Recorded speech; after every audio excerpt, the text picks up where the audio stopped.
Hello दोस्तों, मैं अजय शर्मा आपका हार्दिक स्वागत करता हूं श्याम पैरामेडिकल क्लास के इस ऑनलाइन प्लेटफॉर्म पर। हम पढ़ रहे हैं ईसीजी। ईसीजी के अंदर हमने बहुत सी टॉपिक पढ़ चुके हैं और इंट्रोडक्शन भी देख चुके हैं, साथ में सीवीएस सिस्टम भी कर चुके हैं। अगर आपने अभी तक कोई सी भी वीडियो नहीं देखी तो पहले हमारे यूट्यूब चैनल पे जाए, उस पर प्लेलिस्ट खोले ECG first year and second year, और उसके अंदर जो प्रीवियस वीडियो है वह जरूर देखें। आज हम पढ़ने वाले हैं क्या, atrial ventricular fibrillation. Ventricular fibrillation ventricular fibrillation क्या होता है, इसके अंदर ईसीजी के अंदर क्या क्या चेंजेस देखने को मिल सकते हैं, जो हमारा पेशेंट है उसके अंदर कौन कौन से साइन सिम्टम देखने को मिल सकते हैं, ये सभी हम देखेंगे आज के इस वीडियो में। तो बने रहिए हमारे साथ लास्ट तक और फ्री इस वीडियो का आनंद लेते रहिए। और साथ ही जो हमारा श्याम पैरामेडिकल चैनल है, ये आपको सभी पैरामेडिकल की क्लासेज बिल्कुल मुफ्त दे रहा है, तो इस चैनल को भी जरूर ज्वाइन करें। हम पढ़ रहे हैं क्या, वेंट्रिकुलर फिब्रिलेशन। वेंट्रिकुलर फिब्रिलेशन क्या होता है? वेंट्रिकुलर फिब्रिलेशन जब हमारे हार्ट के लोअर चैम्बर में जो वेंट्रिकुलर पार्ट है उसकी क्या होती है, एक्टिविटी बढ़ जाती है। नॉर्मली जो हमारा वेंट्रिकुलर पार्ट या पूरा हार्ट कितना बीट करना चाहिए, 60 टू 100। इसके अंदर वेंट्रिकुलर फिब्रिलेशन कंडीशन के अंदर जो हमारा हार्ट का लोअर चैम्बर होता है उसकी एक्टिविटी नॉर्मल एक्टिविटी से क्या होती है, बढ़ जाती है, अधिक हो जाती है। यानी नॉर्मल कितनी रहनी चाहिए, 100 बीट पर मिनट रहनी चाहिए, पर उसकी अधिक हो जाती है। किससे? नॉर्मल हार्ट बीट से अधिक हो जाती है। कौन से पार्ट के अंदर? वेंट्रिकुलर पार्ट के अंदर। इसी को क्या बोलेंगे हम, वेंट्रिकुलर फिब्रिलेशन। वेंट्रिकुलर फिब्रिलेशन किसको बोला? जब हमारा वेंट्रिकल का पार्ट नॉर्मल एक्टिविटी से अधिक एक्टिविटी दिखाने लग जाता है, उसकी हार्ट बीट क्या होती है, बढ़ जाती है। उसी कंडीशन को हम क्या बोलेंगे, वेंट्रिकुलर फिब्रिलेशन। अब इसके अंदर जो हमारी हार्ट की एक्टिविटी है वेंट्रिकल पार्ट की कितनी हो जाती है, लगभग 150 से 500 बीट पर मिनट को देखने को मिलती है। जो हमारे वेंट्रिकल पार्ट की एक्टिविटी है या बीट करने की दर कितनी पहुंच जाती है, 150 से 500 बीट पर मिनट। इस कंडीशन को हम क्या बोलते हैं, वेंट्रिकुलर फिब्रिलेशन। इसमें कौन कौन सी ऐसी समस्याएं हैं, कौन कौन से ऐसे कारण है जिसके अंदर हमको ये देखने को मिलता है। तो इसके मेन कारण होते हैं कि वेंट्रिकल में क्या हो जाए, फोकाई बन जाए। वेंट्रिकल में क्या देखने को मिले, फोकाई देखने को मिले। फोकाई किसे कहते हैं? जो हमारे वेंट्रिकल की मसल्स है, कुछ मसल्स एक ग्रुप बना के पेस मेकर की तरह कार्य करती है। कुछ मसल्स का ग्रुप हमारा पेस मेकर सेल्स के अंदर चेंज हो जाता है, तथा वह ग्रुप क्या करता है, खुद से इलेक्ट्रिसिटी जनरेट करता है। अब खुद से इलेक्ट्रिसिटी जनरेट करेगा तो हमारा ऐसे नोड है, वह तो नॉर्मली इलेक्ट्रिसिटी जनरेट कर रहा है, उसके कारण से हमारे वेंट्रिकल पार्ट के अंदर इंपल्सेस आ रहे हैं। तो जो ऐसे नोड इलेक्ट्रिसिटी जनरेट कर रहा है उसके कारण भी वेंट्रिकल पार्ट क्या होगा, कॉन्ट्रैक्शन और रिलैक्सेशन होगा। उसके अंदर क्या देखने को मिलेगी, बीट देखने को मिलेगी। पर उसके अलावा जो एक्टोपिक फोकाई है, जो वेंट्रिकुलर का फोकाई है, वेंट्रिकल के अंदर जो सेल्स का ग्रुप बना है, जो चेंज हुआ है किसके अंदर, पेस मेकर के अंदर, उसके कारण से भी हमको क्या देखने को मिलेगा, एक्स्ट्रा इंपल्सेस देखने को मिलेगा। किसके अंदर? वेंट्रिकल के अंदर। और जो वह वेंट्रिकल उसके कारण से जो बीट उत्पन्न करेगा उसको क्या बोलेंगे हम, एक्टोपिक बीट। क्या बोलेंगे? Ectopic beat. जो हमारे वेंट्रिकल पार्ट में फोकाई का निर्माण होगा उसके कारण से कुछ सेल्स का ग्रुप रूपांतरित हो जाता है, किसमें, पेस मेकर सेल्स में। और उसके कारण से इंपल्सेस जनरेट होती है, और उस इंपल्सेस जनरेट होने के कारण जो हमारा वेंट्रिकल पार्ट बीट करेगा उसको क्या बोलेंगे हम, एक्टोपिक बीट। यानी जो हमारा वेंट्रिकल पार्ट है उसके अंदर कौन सी बीट देखने को मिलती है, एक्टोपिक बीट देखने को मिलती है। जिसके कारण से भी हमारे वेंट्रिकल पार्ट में क्या होता है, एक्टिविटी बढ़ जाती है, बीट करने की दर क्या होती है, बढ़ जाती है। उसके अलावा WPW सिंड्रोम, एलजीएल सिंड्रोम, ये ऐसे सिंड्रोम है जिसके कारण भी वेंट्रिकुलर पार्ट में क्या हो जाता है, फिब्रिलेशन हो जाता है। अब ये कौन कौन से इनका क्या मतलब है? जो हमारा WPW सिंड्रोम है उसके अंदर क्या होता है, एक एसेसरी पाथवे बन जाता है। यानी एक और पाथवे का निर्माण हो जाता है एट्रियल पार्ट से वेंट्रिकल पार्ट तक इम्पल्सेज को लाने के लिए। जो हमारा नॉर्मल कंडक्टिव सिस्टम है वह तो एट्रियल पार्ट से वेंट्रिकल पार्ट तक क्या लाता है, इम्पल्सेज लाता है, पर उसके अलावा एक और पाथवे का निर्माण हो जाता है जो क्या करता है, एट्रियल पार्ट से इम्पल्सेज को वेंट्रिकल पार्ट में ले आता है। अब जो हमारा नॉर्मल कंडक्टिव सिस्टम है उसके कारण से जो इम्पल्सेज आती है वो धीरे आती है, डिले होकर आती है, क्योंकि जो एवी नोड है वह क्या करता है, जो हमारी इम्पल्सेज है उसको होल्ड करके रखता है, थोड़ी देर रोक के रखता है। परंतु जो एसेसरी पाथवे बना है उससे तुरंत हमारे वेंट्रिकल पार्ट में इम्पल्सेज आ जाती है, जिसके कारण से यह वेंट्रिकल पार्ट पहले ही अपना डीपोलराइजेशन स्टार्ट कर देता है और इसके कारण से भी वेंट्रिकल पार्ट में फिब्रिलेशन देखने को मिलता है। उसके अलावा अगर मायोकार्डियल इन्फारेक्शन हुआ है, मायोकार्डियल इन्फारेक्शन क्या है कि हमारी जो कोरोनरी आर्टरी है उसके अंदर कहीं ब्लॉकेज आ जाए।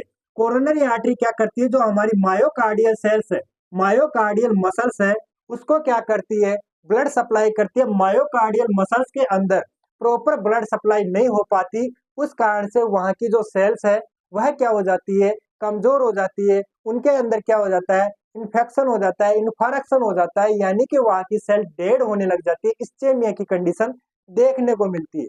अगर ऐसी कंडीशन देखने को मिलती है तो हार्ट कोशिश करता है कि उस एरिया को प्रॉपर ब्लड सप्लाई हो सके, इसलिए क्या करता है, अपनी एक्टिविटी को बढ़ा देता है। अब एक्टिविटी कौन से पार्ट की बनेगी, ब्लड पंप करने वाला कौन सा पार्ट है, लोअर चेम्बर, लोअर चेम्बर यानी वेंट्रिकल, इसलिए वेंट्रिकल के अंदर हमको क्या देखने को मिल सकता है, फिब्रिलेशन देखने को मिल सकता है। अब हम बात करें कि इसके अंदर जो ईसीजी चेंजेज है, ईसीजी चेंजेज है वह कौन कौन से आ सकते हैं।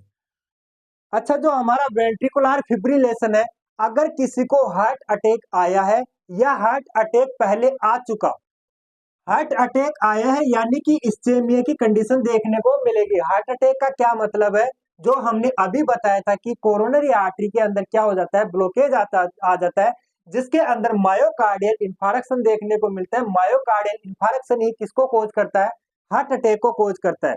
अब जिसके हार्ट अटैक आया हुआ है उसके अंदर भी वेंट्रिकुलर फिब्रिलेशन देखने को मिलेगा, और अगर किसी के पूर्व में हार्ट अटैक आया हुआ है उस कारण से वहां की सेल्स क्या हो जाती है, डेड हो जाती है, इसलिए भी हमारा वेंट्रिकुलर फिब्रिलेशन क्या होता है, देखने को मिल सकता है। अब इसके अंदर ईसीजी में क्या चेंजेज होगा, ईसीजी के अंदर हमको एक अलग बीट दिखाई देगी, फिब्रिलेट वेव दिखाई देगी, और जो हमारी पी वेव है, क्यूआरएस कॉम्प्लेक्स है, और हमारी टी वेव है, उसके अंदर अंतर नहीं किया जा सकता। क्यों नहीं किया जा सकता, क्योंकि वेंट्रिकल पार्ट की जो इम्पल्सेज है जो हाई हो जाती है, जिसके कारण से वेंट्रिकल पार्ट का क्या हो जाता है, एक्टिविटी बढ़ जाती है। इसलिए जो क्यूआरएस कॉम्प्लेक्स है वह इस तरीके से बनता है कि पी वेव, क्यूआरएस कॉम्प्लेक्स और टी वेव के अंदर विभेद करना, अंतर करना क्या हो जाता है, मुश्किल हो जाता है। और जो हमारी वेव बन रही है उसका एम्पलीट्यूड एम्पलीट्यूड भी क्या नहीं रहता, फिक्स नहीं रहता। तो हमको कैसी वेव दिखाई देती है, हमको वेव दिखाई देगी जिसके अंदर एम्पलीट्यूड क्या रहता है, फिक्स नहीं रहता, अलग अलग तरीके की वेव दिखाई देती है। कुछ इस तरीके की वेव हमको दिखाई देगी। और हमारा क्यूआरएस क्या रहेगा, क्यूआरएस कॉम्प्लेक्स वाइड रहेगा, च्योटिक रहेगा, यानी वह गड़बड़ा जाएगा। उसके अलावा इरेगुलर रहेगा, जो हमारी रिदम है वह भी क्या हो जाएगी, इरेगुलर हो जाएगी। हार्ट रेट क्या हो जाएगी, फास्ट हो जाएगी। रिदम इरेगुलर क्यों हो जाएगी, क्योंकि एक फिक्स कोऑर्डिनेट नहीं है। हाँ, अब वेंट्रिकल को कंट्रोल करने वाला कोई नहीं है, क्योंकि ऐसे नोड से अलग कार्य कर रहे हैं।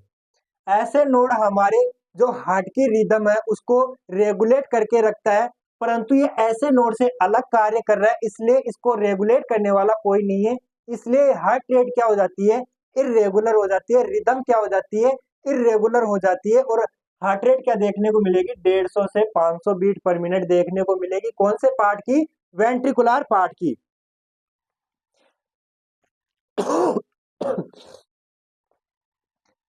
जो हमारा वेंट्रिकुलर फिब्रिलेशन है उसके अंदर जो हमारा ब्लड है, वेंट्रिकल पार्ट क्या होगा, रेपिडली कार्य करेगा, रेपिडली कॉन्ट्रैक्शन और रिलैक्सेशन करेगा। इसलिए जो वेंट्रिकल पार्ट के अंदर ना तो ब्लड की फिलिंग हो पाएगी अच्छे से, ना ब्लड पंप हो पाएगा। ना तो ब्लड की फीलिंग हो पाएगी, ना ही ब्लड क्या हो पाएगा, पंप हो पाएगा। इसलिए अनकोऑर्डिनेट देखने को मिलेगा, यानी अनियंत्रित एक्टिविटी देखने को मिलेगी वेंट्रिकल के अंदर।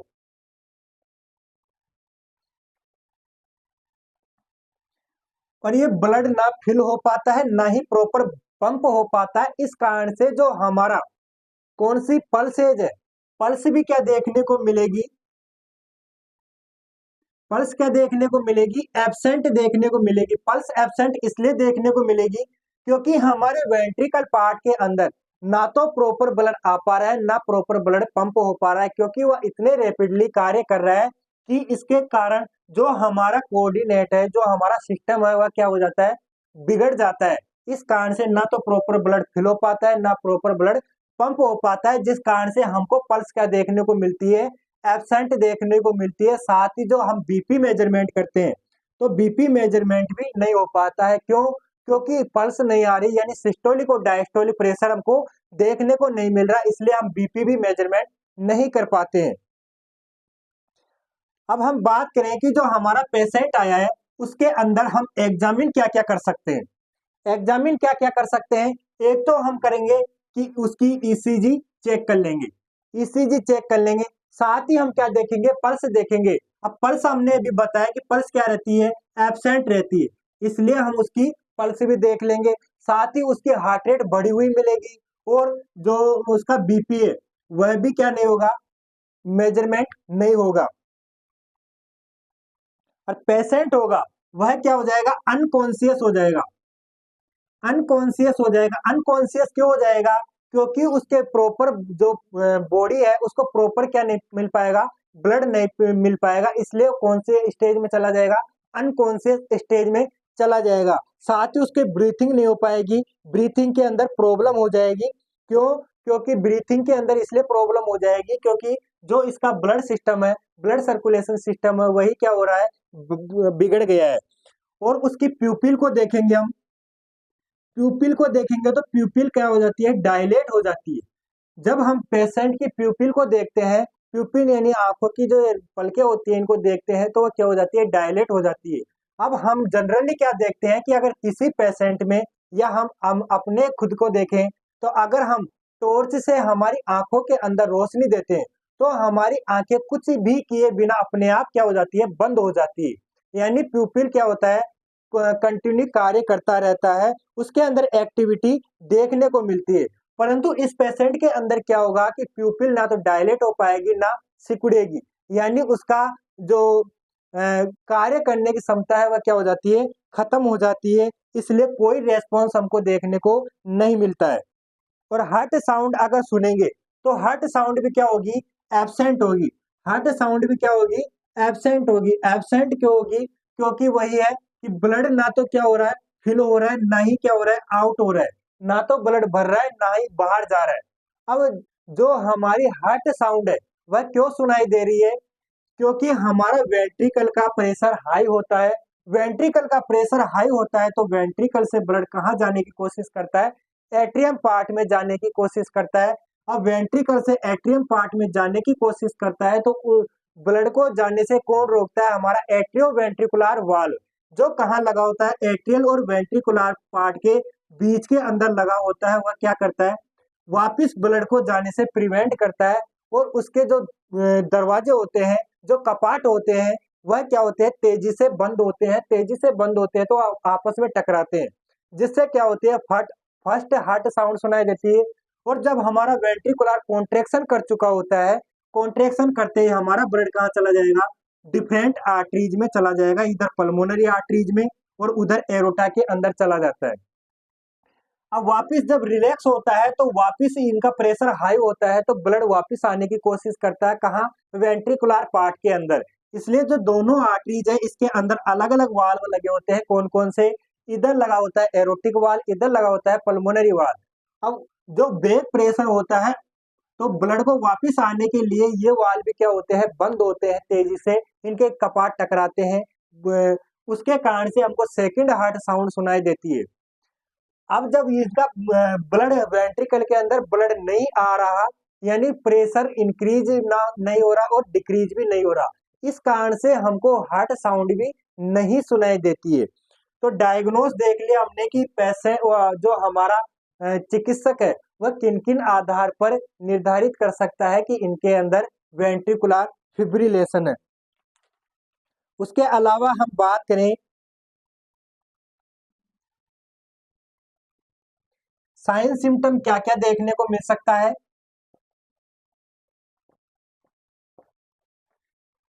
साइन सिम्टम में क्या क्या देखने को मिल सकता है।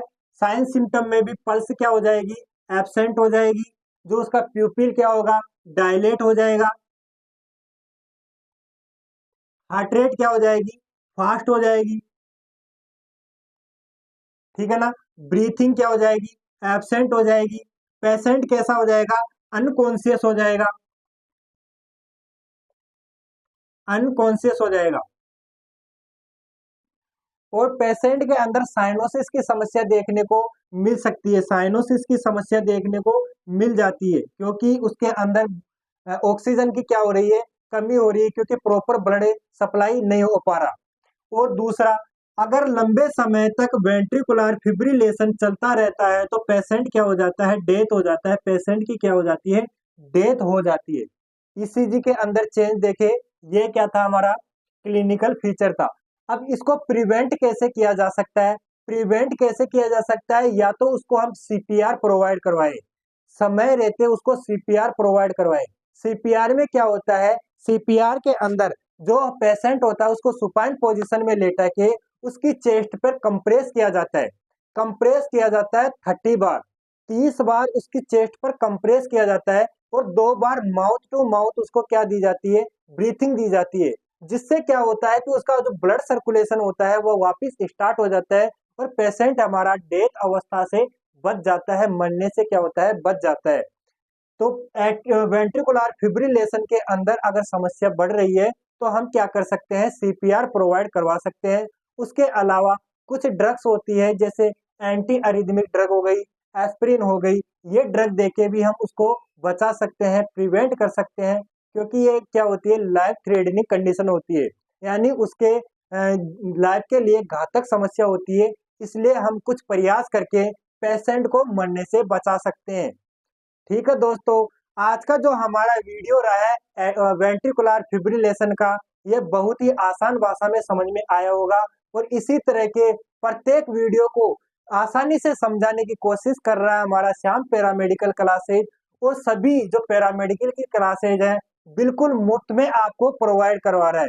बस आपसे बदले के अंदर आपका प्यार चाह रहा है, इसलिए आप प्यार बनाए रखें श्याम पैरामेडिकल के साथ, अपना पूरा सपोर्ट रखें। आपको श्याम पैरामेडिकल क्लासेज भी 100% देने की कोशिश करेगा। धन्यवाद।